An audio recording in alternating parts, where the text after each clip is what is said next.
आइए, तो आप सभी का एक बार फिर से स्वागत है हमारे स्टडी आर्ट यूट्यूब चैनल पे। आज से हम एक नया सीरीज स्टार्ट कर रहे हैं और ये होगा आधुनिक भारत, अर्थात जो मॉडर्न इंडिया है इसके बारे में स्टडी करने वाले हैं। किसी भी कॉम्पिटेटिव एग्जाम की आप तैयारी करते हैं तो श्योर एंड सर्टेन है कि ये सेक्शन आपको तैयार करना ही करना है। जीएस जो है मॉडर्न हिस्ट्री के बिना अधूरा होता है, मॉडर्न इंडिया पढ़े बिना अधूरा होता है। तो कुल मिलाकर के मॉडर्न इंडिया को हम 3 भागों में बांट के पढ़ेंगे। एक वो भाग जो भारत में पहले अंग्रेज आता है, दूसरा भाग जब कई सारे आंदोलन होता है इसके खिलाफ, जैसे 1857 की क्रांति और अन्य आंदोलन, और तीसरा वो भाग जिसमें कि गांधी जी का पदार्पण होता है और भारतीय राष्ट्रीय कांग्रेस के साथ ये आगे बढ़ता है, अर्थात स्थापना से लेकर के और कुल मिलाकर के आज़ादी तक। तो फिलहाल अभी हम फर्स्ट सेगमेंट की ओर बढ़ रहे हैं। शिद्दत बना के इस चीज़ को समझिए और यहाँ से अगर आप समझ जाते हैं तो आगे की राह बहुत ही आसान हो जाएगा। आइए मेरे साथ देखिए, पहला टॉपिक हमने लिया है भारत में यूरोपियनों का आगमन, अर्थात the arrival of Europeans in India. अब ध्यान से समझिए, भारत में जो है भारत और यूरोप का संबंध बहुत प्राचीन है, आज से नहीं है। हम देखते हैं कि लंबे समय से है और कुषाण काल का अगर हम जिक्र करें तो वो ग्लोरियस टाइम होता है इंडिया के लिए, जब सिल्क रूट पे हमारा अधिकार होता है और यही वो कुषाण पीरियड है जिसमें हम टैक्स लिया करते थे।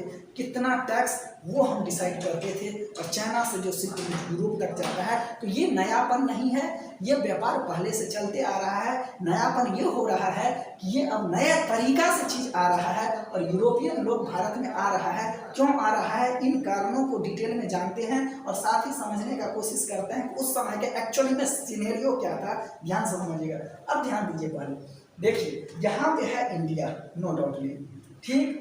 अब देखिए यहाँ पे है आपका, यहाँ पे है अफ्रीका और मान लेते हैं कि यहाँ पे है यूरोप। अब देखिए, अब ये जो आता है यहाँ पे है केप ऑफ गुड होप, ये एक समुद्री मार्ग है। यहाँ से यूरोप होते हुए केप ऑफ गुड होते हुए ये आता है कालीकट तट पर।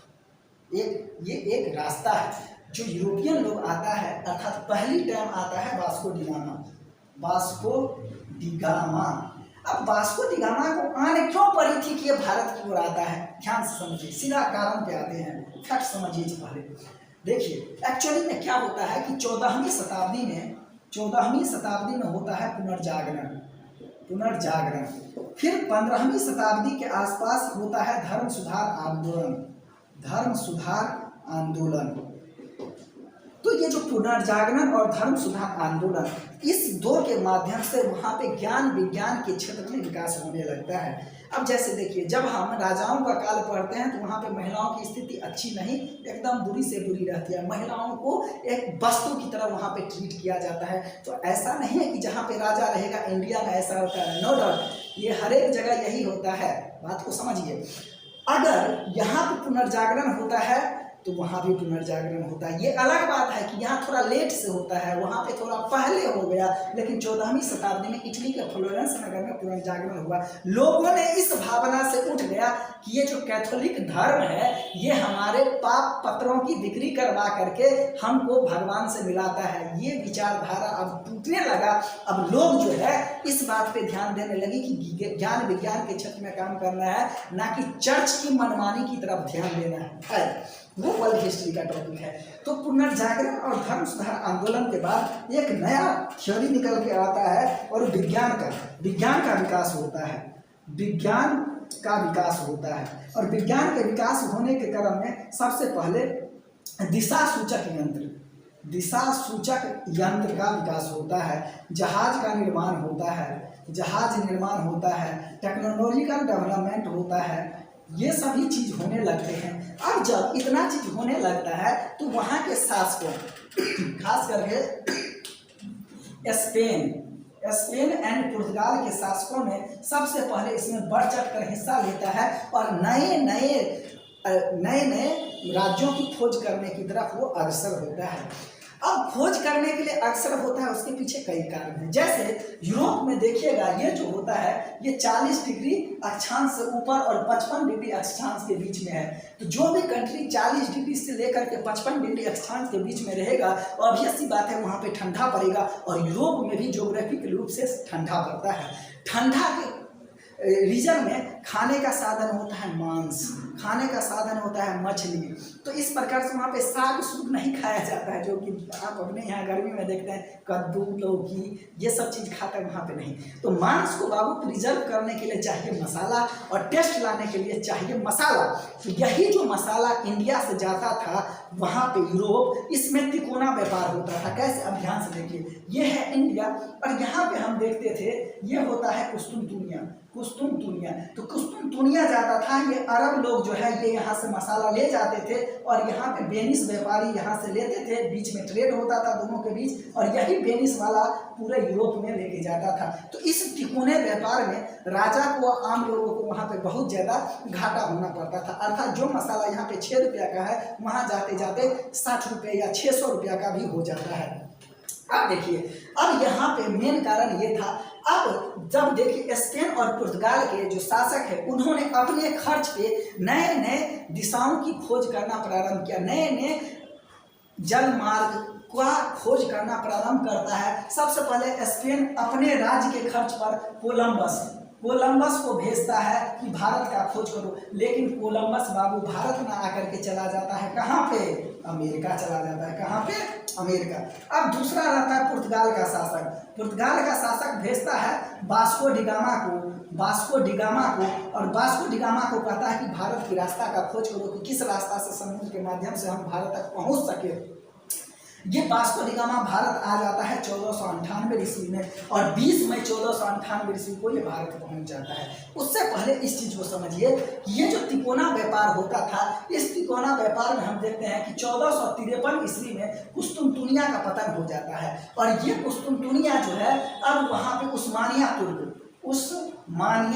उस्मानिया तुर्कों का अधिकार हो जाता है। उस्मानिया तुर्कों का जब अधिकार हो जाता है तो ये तुर्क लोग चाहेंगे कि वो हमारे कंट्रोल में रहे। अब हमारे कंट्रोल में रहे तो ये इसको अधिकार देगा नहीं ना देगा। तो ऑब्वियस सी बात है, यही कारण था कि स्पेन और पुर्तगाल के जो राजा है वो अपने खर्च पे चाह रहे थे कि भारत की नए मार्गों का स्थल मार्ग या जल मार्ग का खोज हो, फलस्वरूप मसाला को इजीली तरीका से वहाँ पे ले आए।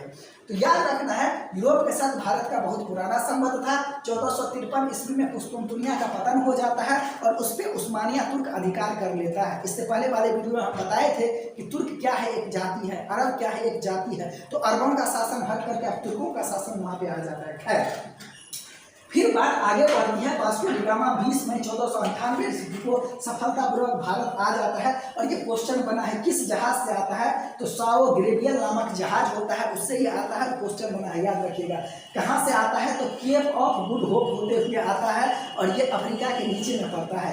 फिर गुजराती व्यापारी जो है अहमद इब्न मजीदी इसको यहाँ पे सहायता देता है, और वहाँ का शासक रहता है, कालीकट का शासक जमुरीन रहता है, जो कि इसका स्वागत करता है। और अरबों, जो ऑब्वियस सी बात है, अरब जो व्यापार करता था उसका व्यापार खत्म हो गया तो अरबों से शत्रुता होगा, ये नेचुरली चीज है।